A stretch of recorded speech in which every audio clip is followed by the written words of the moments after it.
ৰাতিপুৱা মই নলবাৰীত যাম। নলবাৰীৰ 50,000 মহিলাক আমি 10,000 টকাকৈ লাখপতি বাইদেউৰ টকা বিতৰণ কৰিম। 23 তাৰিখে মই জাগিৰোডত যাম। জাগিৰোডত 42,000 মহিলাক একেলগে মাতি 10,000 টকা লাখপতি বাইদেউৰ টকা আমি তেওঁলোকৰ হাতত তুলি দিম। 24 তাৰিখে মই মাৰ্ঘেৰিটাত যাম আৰু তাতো প্ৰায় 26,000 মহিলাক মই লাখপতি বাইদেউৰ টকা তুলি দিম। 17 ছেপ্টেম্বৰত অৰুণোদয় আঁচনিৰ তৃতীয় আৰম্ভ হ'ব। গোটেই অসমতে সিদিনাখন 38 লাখ মহিলাই অৰুণোদয় আঁচনি লাভ কৰিব। তৃতীয় আৰম্ভ হ'ব।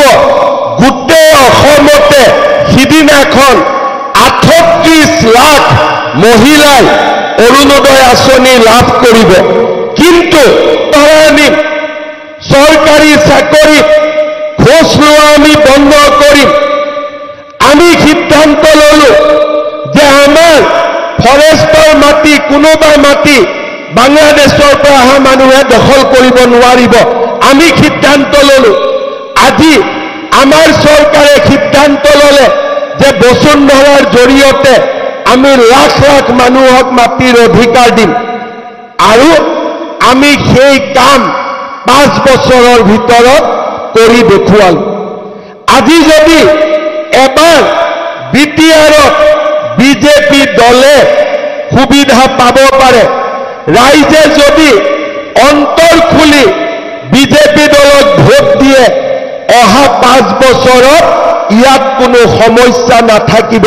তাক মই গ্যাৰেণ্টি দি ক'ব পাৰোঁ। কাৰণ বিজেপিয়ে সকলোকে সমান দৃষ্টিৰে চাব, সকলোকে সমান চকুৰে আগুৱাই লৈ যাব।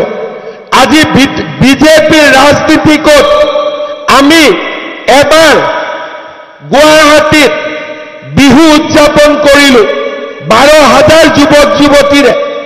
তাৰ পিছত আমি ঝুমুৰ উদযাপন কৰিলোঁ 12,000 যুৱক যুৱতীৰে।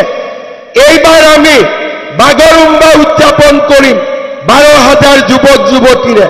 তাৰমানে আমাৰ চকুত সকলো সমান। আমাৰ চকুত কোনো আমাৰ পৰা দূৰত নহয়। আমাৰ চকুত সকলো সমান। বিটিআৰক আজি প্ৰয়োজন কি?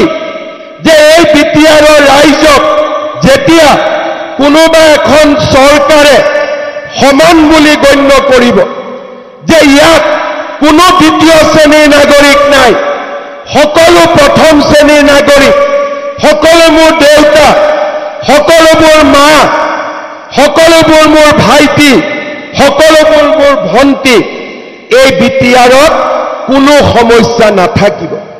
আৰু সেইকাৰণে শ্ৰদ্ধাৰ ৰাইজ, এবাৰ আপোনালোকে বিজেপিক সুবিধা দিয়ক। যোৱাবাৰ আমি মাত্ৰ 9টা সিট পাইছিলোঁ। 9টা সিট লৈ আমি বিটিআৰত শান্তি আনিলোঁ। আমি 9টা সিট জিকাৰ কাৰণে বিটিআৰত যোৱা 5 বছৰত কোনে অশান্তি কৰাৰ সুবিধা নাপালে। গোষ্ঠীগত সংঘৰ্ষও নহল, সাম্প্ৰদায়িক সংঘৰ্ষও নহল। আৰু আমি কোকৰাঝাৰত অকণমান হলেও আমাৰ চৰকাৰত অংশীদাৰিত্ব হোৱা বাবে আমি বিটিআৰত গণতান্ত্ৰিক অধিকাৰ, শান্তি আমি উভতাই আনিব পাৰিলোঁ। এইবাৰ যদি এই 9টা সিটক আপোনালোকে আৰু আগুৱাই দিয়ে, চৰকাৰ গঠন কৰিব পাৰে, এই বিটিআৰত মই গ্যাৰেণ্টি দি ক'ব পাৰোঁ অহা 5 বছৰ কোনো সমস্যা নাথাকিব। সকলো প্ৰথম শ্ৰেণীৰ নাগৰিক হ'ব। সকলো প্ৰথম শ্ৰেণীৰ নাগৰিক হ'ব।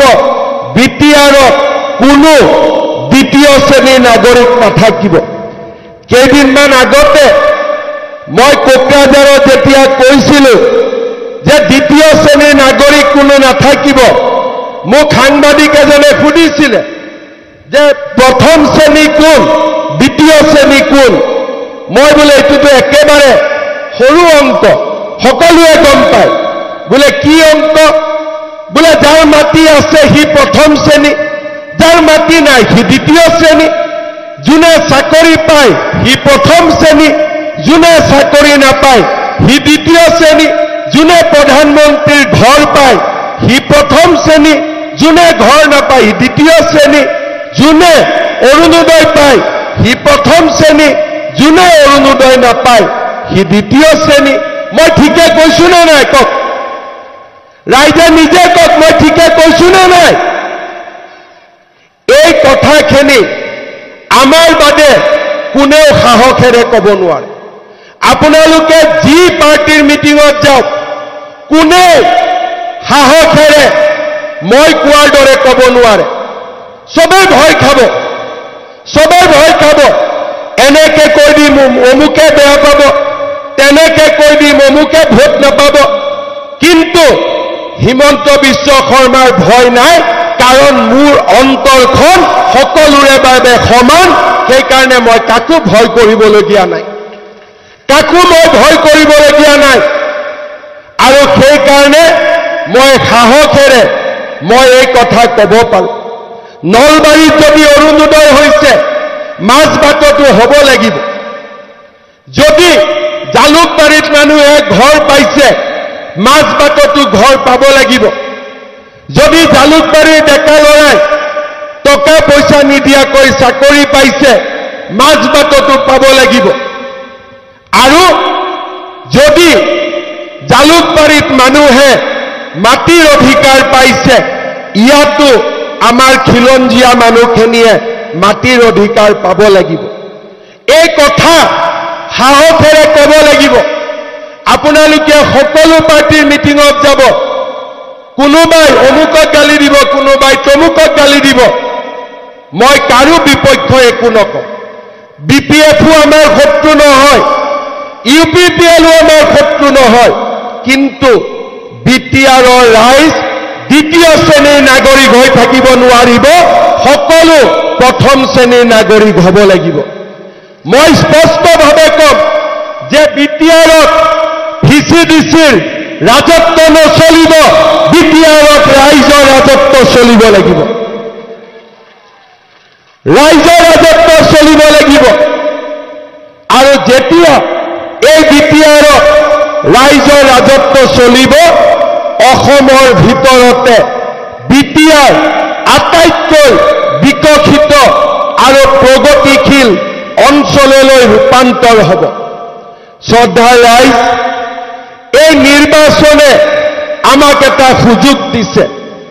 বন্দুকৰ ভয় নাই, আকাশত মেঘ নাই।